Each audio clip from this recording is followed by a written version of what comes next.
Good morning, Central Kentucky. This is Sandra Leslie White coming to you live from WJMM Studios here, just outside of Lexington, Kentucky. Shouting out to all of you around the country, WJMM.com and Facebook. Good morning. Well, hey, have you ever issued an idle threat? Have you ever issued an idle threat? If you're a parent listening in this morning, we're really good at idle threats with our kids, aren't we? At some point you've got to follow through, right? Or you lose all credibility. I think that's kind of the problem with idle threats. And they really just kind of don't work. But let's look and see what is going on with an idle threat. As far as understanding what an idle threat is, I looked, of course, I love Urban Dictionary, and I didn't really look at that one. It was sort of stupid, I thought. But it is something that I looked at in the Merriam-Webster, online dictionary that stated that an idle threat was not a serious threat. Gave the example of a girlfriend saying to her boyfriend that she was going to leave him, but he considered it an idle threat. So I think today, when we talk about idle threats, we don't really think about God as issuing idle threats. Do we? That kind of gives me the shivers to think about God issuing or even suggesting that he might issue an idle threat. But let's look at Hosea today and talk about that in the context of Hosea 5:14 and 15 and see where you land on the question of, is God a God of idle threats? All right. Could be a surprising answer to that. So let's look into Hosea 5:14 and 15 today. It says this, the New American Standard Version, "For I will be like a lion to Ephraim, and like a young lion to the house of Judah. Even I, will tear to pieces and go away. I will carry away, and there will be none to deliver. I will go away and return to my place until they acknowledge their guilt and seek my face. In their affliction, they will earnestly seek me." All right, if you're just joining in, this is Sandra Leslie White coming to you live this morning from WJMM Studios here for Sales, Kentucky, talking about Hosea, working through the book of Hosea. Verse by verse, section by section.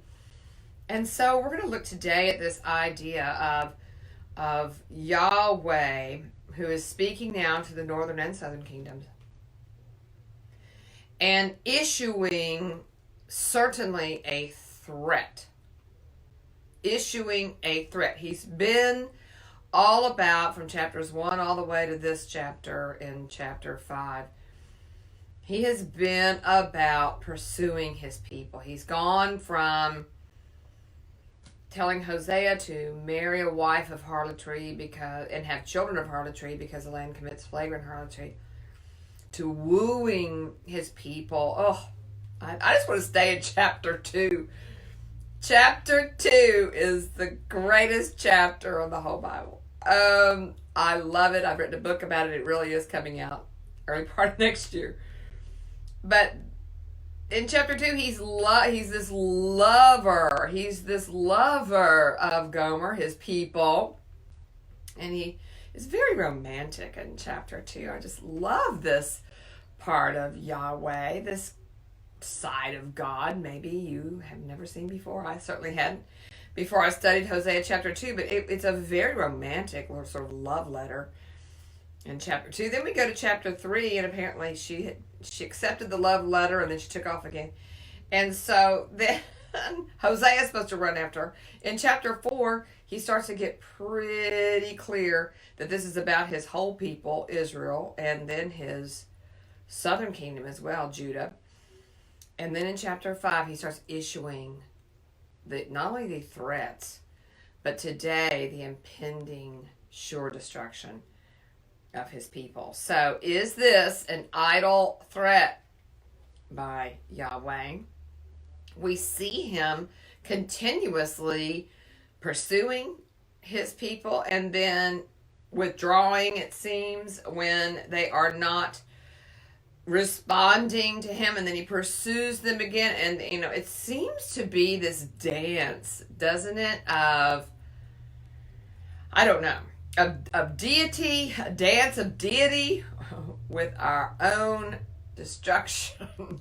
So I don't know when he ever gives up on this, or if this is an idle threat today, but let's look closely into it. So in verse 14, he says, this is interesting to me, how many times he says, I will, in this. Take a look at this, or listen to this, if you don't have your Bible handy. He says, for I will be like a lion to Ephraim. Okay.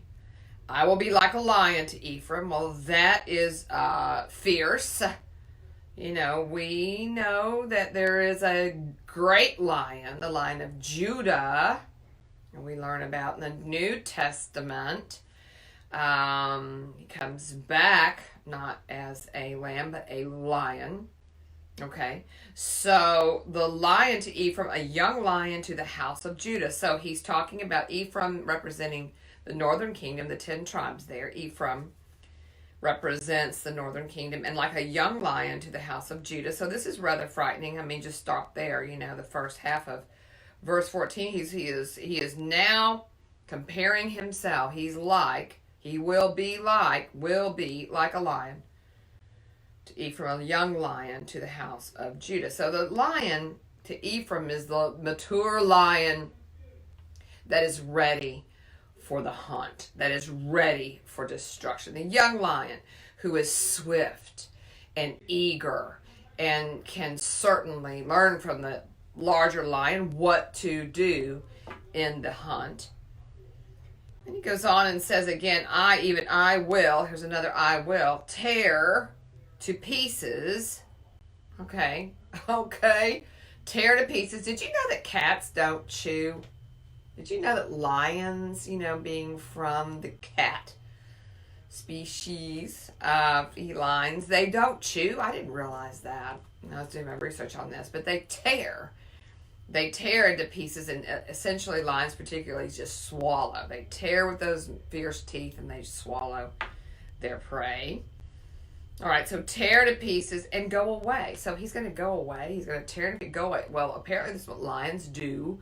The one who actually is, I suppose, the first on the prey, on its prey, and they go for the jugular, apparently, and they kill their prey, and then they begin to eat their prey, often while it's alive, and then they go on to say that they go away, they carry it away, and there'll be none to deliver. So they actually carry those carcasses, usually, if there's not a group of them, back to their lair. And so it is a very graphic, again, Yahweh is getting very graphic about what he is going to do to his people. And this is just frightening to me. I don't, when I used to think about the God of the Old Testament, this is how I saw him anyway. I always thought he was angry and mad and ready to, just kill us for whatever we were doing. But it seems to be the same here. I will carry away the carcass. I'll carry away what's left. It doesn't say they're dead. I don't know. I will tear to pieces and go away. That sort of implies that there's not much left. And there will be none to deliver. So he's making it very, very clear now that he, Yahweh, is the one at the helm of this destruction. It is not the Assyrians. It's not the Assyrian king. He's gone beyond that. It's not their own self-destruction. He's gone beyond that. He's now at this point where he's talking about himself and what he is going to do, and his final I will here. I will go away and return to my place. Again, that implies going away, returning to the lair of the lion. Okay, but what's fascinating to me is that he says he will go away and return to his place. I want to know where that is. Where is God's place? Somebody, come on, write me, call me. I love this. I will go away and return to my place. Well, is that his place where he issues, these threats? Is that this place where somewhere in the middle of Hosea chapter 2, there's this sort of Selah, there's this pause in heaven where he reconsiders these threats? He reconsiders his people? Is that where his place is? Because he goes on to say, until they acknowledge their guilt and seek my face, in their affliction, they will earnestly seek me. Really? Okay. Oh, Yahweh, I don't know. I am just captivated by him. I'm captivated by Hosea. I'm captivated by this lyrical book where we see this sort of metamorphosis of God. I mean, and plus we see him as really having human emotions, at least to us in our finite mind. We're looking at Yahweh here and realizing, wow, in chapter 1, he has this heart for a wayward wife and a wayward people. Okay, so he sends a holy man. I mean, this is Hosea's commission. Can you imagine? You're following Christ, you're whole, you're pure in heart, you're pure in body, and you have been told to unite yourself with a prostitute. Well, okay. So then he goes on to that and gets romantic, and then he gets mad, and then he gets quiet and goes to his place. And he says this amazing, I think, prophecy, which I think is fulfilled in Jesus. Until they acknowledge their guilt and seek my face.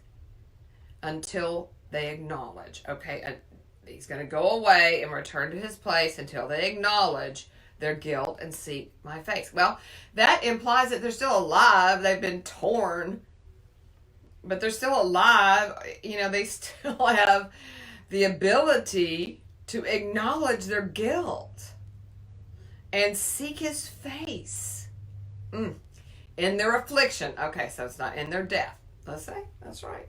It's in their affliction.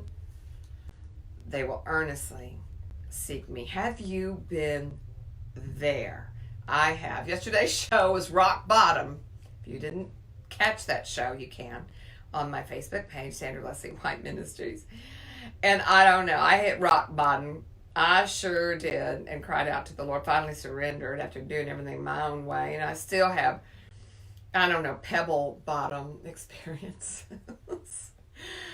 I do. But he goes to his place until I acknowledge my guilt and seek his face. Because he knows that in my affliction, I will earnestly seek him. Is that who you are today? Well, I do not believe that this is an idle threat by Yahweh. I don't. I believe it's rooted, grounded in mercy, in this long-suffering, full of mercy God, this God filled with loving kindness and passion for his people. So he goes away to his place until we return. Let's talk more about that in tomorrow's show. And in the meantime, maybe check out Hebrews 10:31 and get ready for the good news. God bless you today.